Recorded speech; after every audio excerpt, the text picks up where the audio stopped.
Attamoltan dhaggeeffattoota keenya tamsaasni BBC Afaan Oromoo jimaata galgalaa eegaleera. Qabiyyeen suneeffanne murtee walitti bu'insa dhaabuu himame booda jiraattonni Tigraay gammachuu isaanii ibsachuu. Alkaffee sarrahna saraxu maallaqni kaaffee keessaa dalagee argadhu xiqqoo waan taateef anaa fi maatiin koo deeggarsa eegna. Kaafaa'uun kora boru taa'u irratti hoogganaa haaraa filataa. Godinaalee Oromiyaa hongeen itti hammaatee turetti qabbanni deebi'u. Naannoo magaalaa yaa'annooti naannoo magaalaa loo yeroo fi gaarroo beera baay'ee jaallanni baay'ee eegan turre. Pireezidaantiin Ameerikaa Joo Baayiden Poolaandii wayita daawwatanitti baqattoota waraana Yuukireenii fi loltoota Ameerikaa dubbisuuf akka jiran odeeffannoo biroos qabna. Amma xumuraatti nu hordofaa.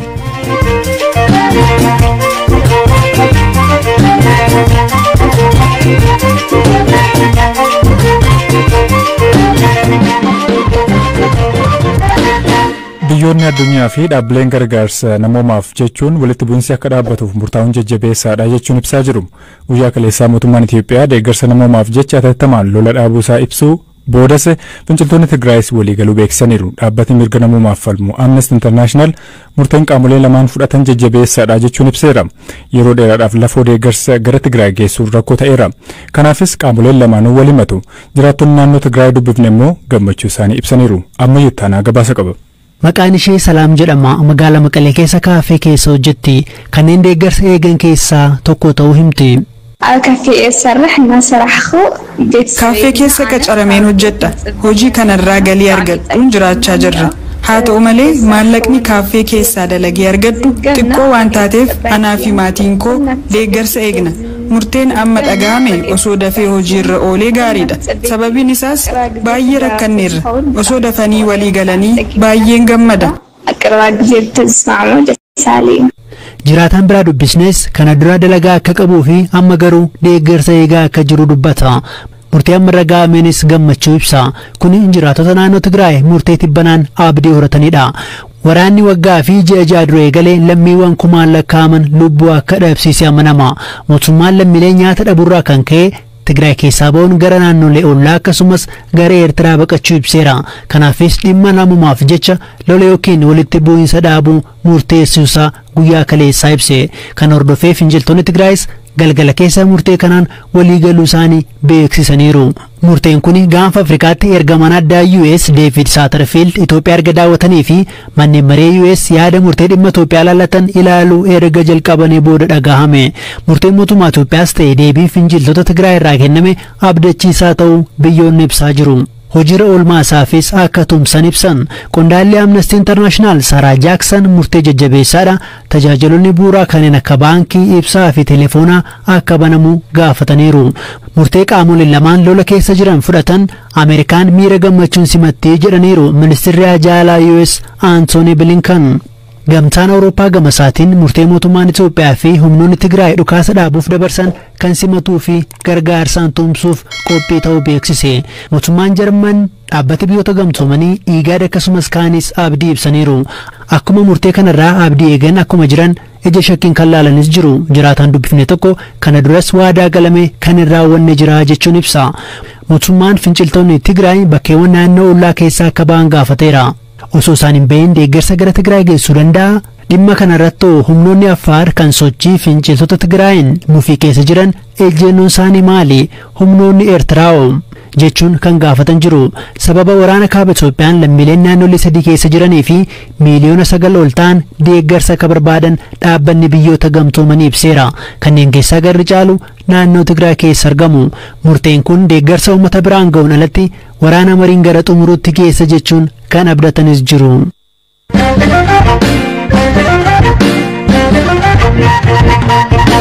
Godinni Booranaa iddoo Oromiyaa keessaa hongeen hunda caala midhatte roobni guyyoota lamaan darban roobuu eegale.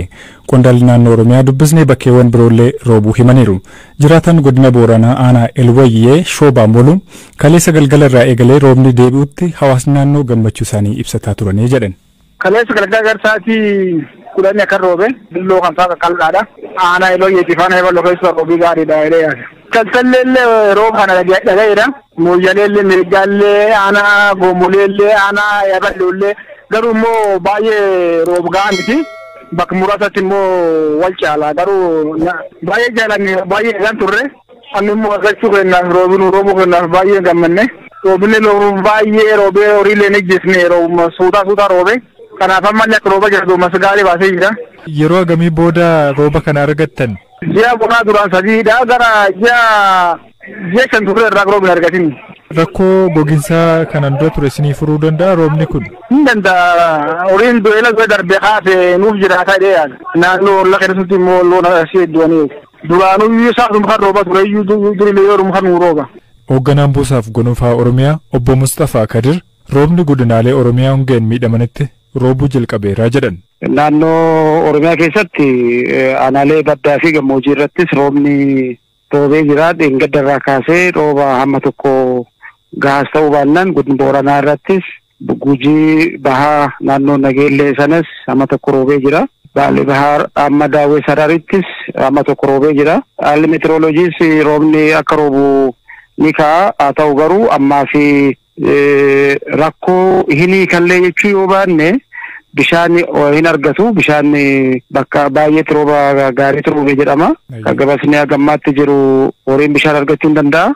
Roobni kun yoo itti fufe torbee tokko lama booda margi waan lafa marguuf kan du'ee kun damdamachuu hin danda'a. Gargaarsi nama yoo xiqqaate ji'oottan sadan arfan itti aanuuf itti fufuutu sarara jiraata. Namni roobeedhaaf nyaanni margu midhaan hin faca'u. Midhaan rooba gidduu kanaatiin qaqqabee jira amma yoonaatti ragaan isin qabdan? Agammaatti gabaasni nu ga'ee hin jiru. Haa ta'u garuu horiirra midhaan ga'uu ni danda'a. Sana gabaasa walitti qabnee yeroo itti aanutti marajaa isinis kennina. Amma yoonaatti balaa hongee mudate kanaan midhaan lubbuu namaa fi akkasumas immoo horiirra qaqqabee agamiin ibsame?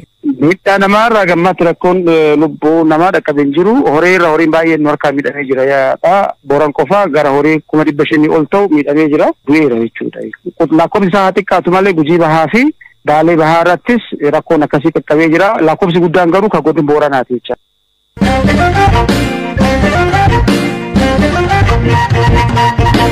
Afrikaa kibbaatti dursaan duula jilba lammiilee biyya alaarratti gaggeeffamu hoogganu magaalaa daldalaa biyyattii kan taate Johannesburg keessatti to'atame. Namichi umurii ganna 33 Nilaahila Laaks Dilaamiini jedhamu kun garee baqattoota biyyoota biroorraa Afrikaa kibbaa seenan adda baasee aleeluu hooggana. Namichi kun ji'oota muraasaan dura gara Itoophiyaa wayita dhufetti xiyyeeffannoo miidiyaalee kan argate yoo ta'u buufata xiyyaara idil addunyaa boolettis simannaan taasifameefii ture.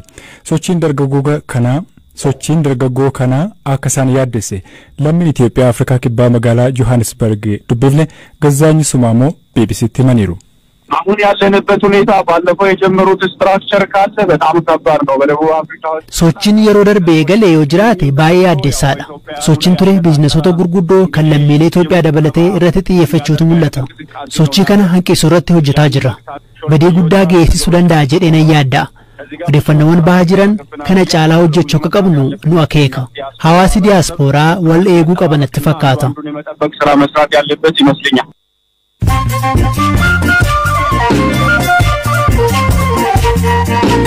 Amma mooduun gaggabaabsee isinitti hima hidhattoonni gama lixaa fi kibba Oromiyaa socho'an abbaa gadaa Gujii Jiloo Maannoo irratti haleellaa hin raawwanne jechuun waakkatan.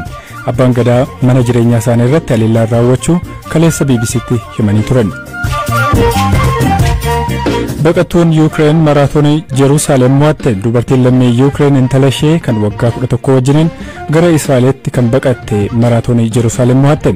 Atileet Valentiiniyaa Verestika maraatoonii dubartootaa sa'aatii 2 daqiiqaa 45 fi sekondii 54 xumuruun injifatte. Pireezidaantiin Ameerikaa Joo Baayiden Poolaand wayita daawwatanitti baqattoota waraana Yuukireenii fi loltoota Ameerikaa dubbisuudhaaf akka jiran himame.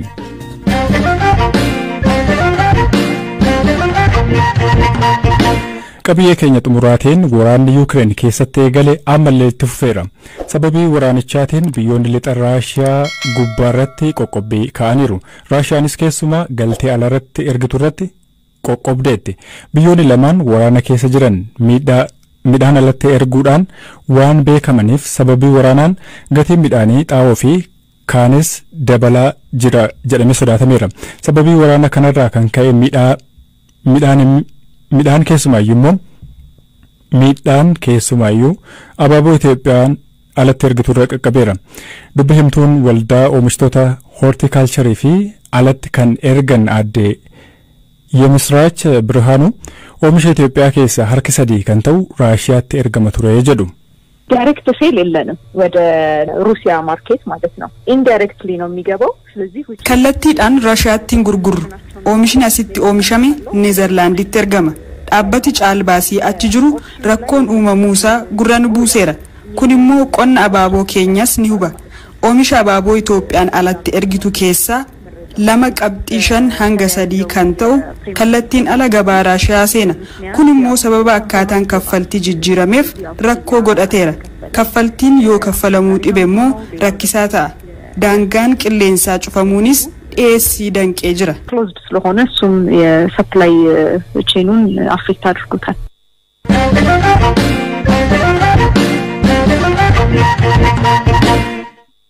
kafaa'oon dhimma keessoo ta'e sakattaa hin qorataa irratti mari'ataa dambiittiin bulmaata keenyas keewwata tokko fooyyessineerra sagantaa keenyallee fooyyessinee keessa deebinee ilaallee kora sabaa kanatti dhiyeessinee qabsoo kanatti seennaa kana dura miseensonni keessan hooggantoonni keessan finfinneedha jiran godinaalee jiran akka hidhaa turan ibsaa turtaniitu waajjirri keessanis akka cufamaa ture ibsaa turtaniitu ammatti yeroo kora teessan namoonni sin barbaadan kan kora taa'uu qaban jettanii yaaddan akka dhaabaatti hunduu jiru jechuudha.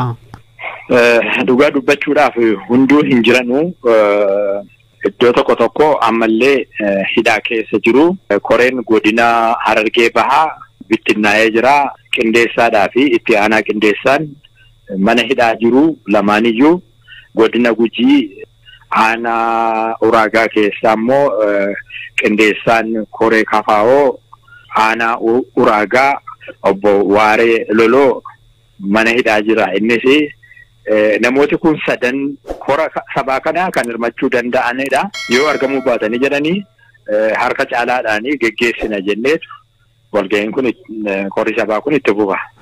Dhaabi kafaa'oo hooggansa haaraan filataa. Filannoo sin geggeessa kan keessaa hir'atan jiru kan dadhabneerra jedhan illee jiraachuudhaaf hin malu amma yoonaatti illee odeeffannoo hin qabaatin malee filannoo geggeesseetu haaraas itti dabalata warra tures boqochiisa ta'a maal beekama kanaadha inni kan yeroo korri taa'u ilaalladha yaadi keessan. Yeroo korri taa'u ilaalla malee. Mi'aasuma irratti utuu dubbii keessan hin fixinii kafaa'oon bakka Profeesar Mararaa Guddinaa hoogganaa haramuu yaada qabaa? Dhugaadhaa amma yoonaatti wanti beeku hin jiru hin qabu jedhee tadhi yaadaan kadhataa jirrayyuu isaanii dhannaa dhabaa jiru garuu gama keenyaanii dhugaama dubbachuudhaaf kadhataama jirrayyuu nuyi akkasin jettanitti tun ta'inii akka nuyi jennetti ta'uutirra jira jenneetu irratti mari'ataa jirra. Profeesar Mararaanii nagaggeessaa jedhanii dubbataniiru jechuudha. No, amma kanaan dura nagaggeessaa jedhanillee hin dubbanne. Nus hin geggeessine jennee hin yaanne. Dhugaa dubbachuudhaaf geggeessuunis maallis nurra hin jiru. Korri sabaa argameetu kan murteessu ta'e an akka yaada kootiitti itti nuuf huyyuu jedheetanii yaadaa jira. Maaliif korri sabaa kuni waan irratti dubbatee waan irratti murteessu hin beeku ani ajandaa kana irratti haasa'uudha malee. Galatooma Boturna. Kan dhageenye paartiin mormituu Koongirensii Federaalawaa Oromoo sanbataa fi dilbata fuuldura keenya yaa'ii waliigalaa ni taasisa. Dhaabbichi paartilee boordiin filannoo biyyaalessaa Itoophiyaa kuraa yookiin immoo yaa'ii waliigalaa akka ta'an itti hime keessaa tokkodha. Dhaabni waggoota dheeraadhaaf Profeesar Mararaa Guddinaan hoogganamaa ture hooggansa isaa haaraa ni filata. Amma yottaanaatu isiniif dhiyeessee dhaggeeffattoota keenyaa waan nu caqastaniif galata guddaa qabdu iddoo nagaa bulaa.